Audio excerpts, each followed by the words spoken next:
Welcome back, everyone. In today's video, we're exploring the VMware Workstation Preferences, the settings that control how the VMware Workstation software itself behaves. These are different from the per-VM settings we've seen earlier. Most settings here don't need to be changed often, but it's important to know where they are and what they do. Let's get started. To open the preferences, I go up to the top menu and click Edit, then choose Preferences. This opens a long list of categories on the left side, each controlling a different part of the workstation environment. I'll walk you through each section in a simple, easy way. Workspace. The Workspace section contains general settings for your virtual machine environment. The most important option here is the default location for your virtual machines.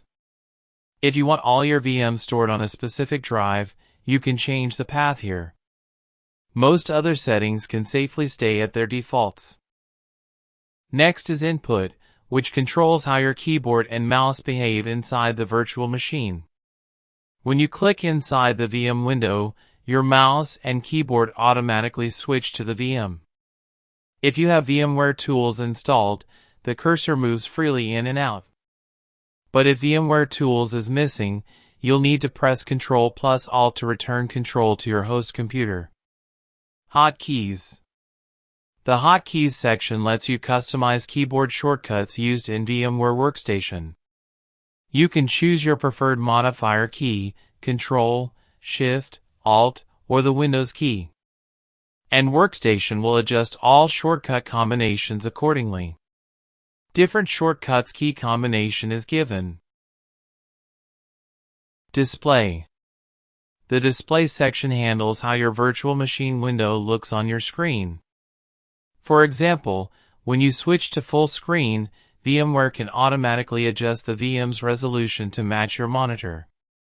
You can also choose how menus and toolbars behave, and even enable dark mode to match your Windows theme. USB. Whenever you plug a USB device into your computer, VMware Workstation asks whether it should connect to the host or the virtual machine. If you don't want to be asked every time, the USB preferences let you set a default behavior. Either always connect to the host, or always connect to a VM. Updates. In the Updates section, you can choose how often VMware Workstation checks for new versions.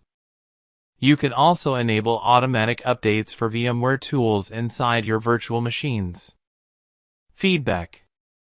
Here, you have the option to join the VMware Customer Experience Improvement Program. It's completely optional and just allows VMware to collect anonymous usage data. Memory. This is one of the most important sections. VMware reserves part of your system's RAM for running virtual machines. If the reservation is too high, both your host and your VMs may slow down.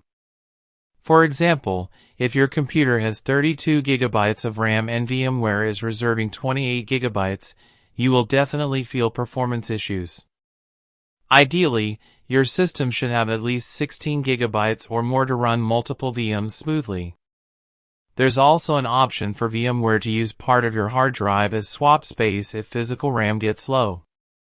Priority.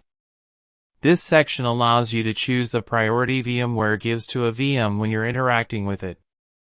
Default is normal, but you can increase it to high if needed.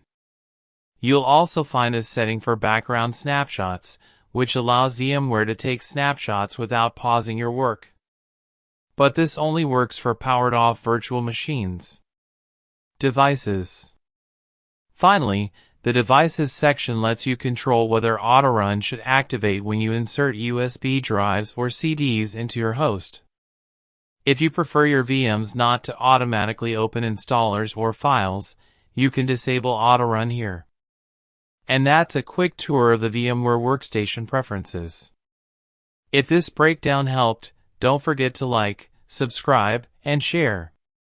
Thanks for watching, and I'll see you in the next tutorial.